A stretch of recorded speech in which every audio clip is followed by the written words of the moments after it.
আসসালামু আলাইকুম এভরিওয়ান। তো আপনাদের সাথে আরেকটা ব্লগে স্বাগতম সবাইকে। তো সকালে আজকে মাছ নিয়ে আসছে, আর মাছগুলো দেখতে অনেক ফ্রেশ ছিল। এখানে 2 কেজি ইলিশ মাছ ছিল। তো ইলিশ মাছ নিয়ে আসছি, ইলিশ মাছ আর কুটাকুটি করে নিয়ে রান্নাবান্না করব না, কারণ আমি রান্নাবান্নার আয়োজন আগে করে নিছি।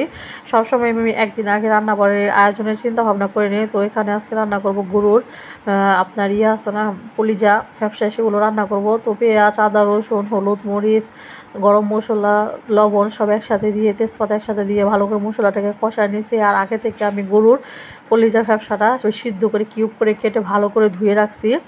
কোনো রক্ত পানি নেই, একটা ফ্রেশ করে ধুয়েছি। ধোয়ার পরে এই তো এখন এটাকে দিয়ে দিলাম, মশলাটাকে ভালো করে কষানোর ভিতরে এখন এগুলো ঢেলে দিয়ে দিলাম। আর এভাবে করে আজকে কলিজাটা ভুনা করবো। আজকে আলু ছাড়াই ভুনা করবো। সবসময় আলু দিয়ে খেতে কেন জানি ভালো লাগে না, তো আজকে আলু ছাড়াই রান্না করব। তো এখন ভালো করে নাড়াচাড়া দিয়ে ভালো করে কষাই নিয়ে তারপর আমি সিদ্ধর জন্য পানি দিয়ে দেবো। আর এখন আমি ভালো করে নাড়াচাড়া দিয়েছি, কারণ আছে ভালো করে ময় মশলার সাথে কষায় নিলে খেতে কিন্তু এটা বেশ ভালো লাগবে। তো এখানে আমি জিরা বাটাটাও দিয়েছিলাম, কিন্তু এটা আপনাদেরকে দেখানো হয় না। এই তো আমার কলিজা ফ্যাপসা ভুনাটা রান্না শেষ। তো এটা রান্না শেষ করে এখন আবার রান্নার পরবারে চলে যাব। সেটা হচ্ছে চিংড়ি মাছ দিয়ে, গুঁড়া চিংড়ি মাছ দিয়ে কচু শাক রান্না করব। আমাদের ক্ষেতের কচু শাক অনেক মিষ্টি, দুধ কচু শাক, সেই কচু শাক রান্না করব। তো আমি কিন্তু কখনো কচু শাক রান্না করি নাই, সবসময় আমার শাশুড়ি কচু শাক রান্না করছে। তো আজকে ওনার রেসিপিটাই আমি ট্রাই করলাম, আমি রান্না করি না, আজকে ফার্স্ট আমরা রান্না করলাম। আর কচুটা আগে থেকে সিদ্ধ করা ছিল, ডিপে ছিল, এখন নামায় নিছি। নামায় এখন এই যে এখানে কচু শাক রান্না করার জন্য কাঁচামরিচ, হলুদের গুঁড়া, আদা রসুন, তারপরে রসুন কাটা, তেজপাতা, লবণ, এগুলো সব একসাথে দিয়ে নিলাম। তেল, এগুলো সব দিয়ে ভালো করে চিংড়ি মাছ মশলাটাকে কষায় নিছি। নিয়ে এখন কচুগুলো দিয়ে দিলাম। আর কচু শাক, ইলিশ মাছ, চিংড়ি মাছ, তারপর আপনার এভাবে খালি সাদা বাগার দিলেও কিন্তু খেতে ভালো লাগে।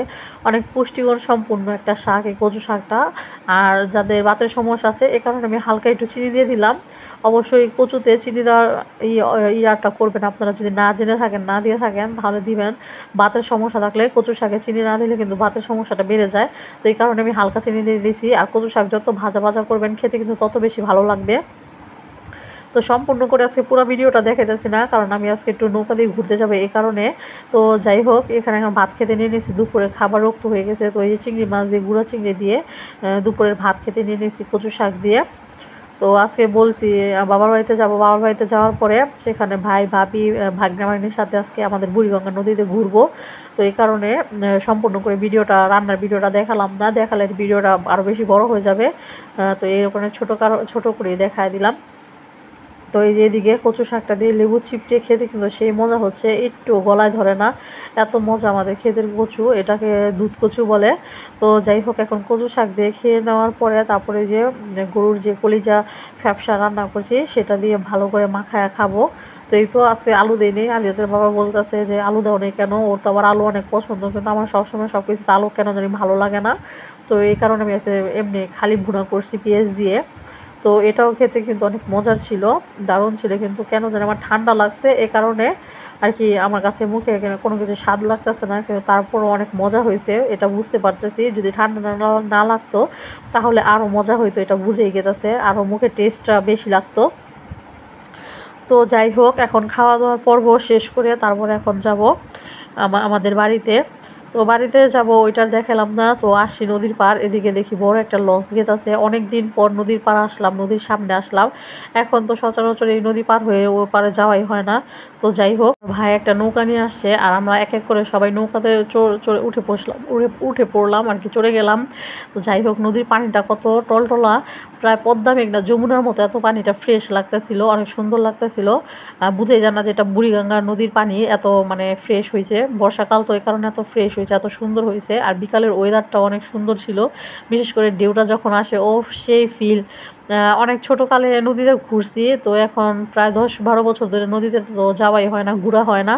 তো এখন গেছি, অনেক আনন্দ লাগতেছিল। আর আমার বাচ্চাটাকে উপরে রেখে গেছি, এই কারণে একটু মনটা খারাপ লাগতেছিল, আর আমি তো বারবার পানি লাগতেছিলাম, অনেক আনন্দ হইতেছিল, অনেক খুশি লাগতেছিল, যা বলে বোঝাবার মতো না। এটা এত বুড়িগঙ্গা নদীর পানি এত ফ্রেশ, এত সুন্দর হয়েছে। এই যে দেখেন পানিগুলো দেখতে কেমন দেখা গেছে। আর এদিকে নৌকালা চাচা, অনেক বাতাস ছিল তো পাল তুলে দিল। তো এখন নৌকা একটা সুন্দর চলবে। তো এদিকে যে আমার ভাগ্নিটাও গেছে, ওরা আবার পোস্ট দিতেছে, ছবি টবি তুলতেছে। তো যাই হোক, ওরা ছবি টবি তুলতেছে, আবার রৌদ্রের যে আলোটা ফ্ল্যাশ মারতাছে, ওদের ছবিগুলো ভিডিওগুলো অনেক সুন্দর উঠতেছে।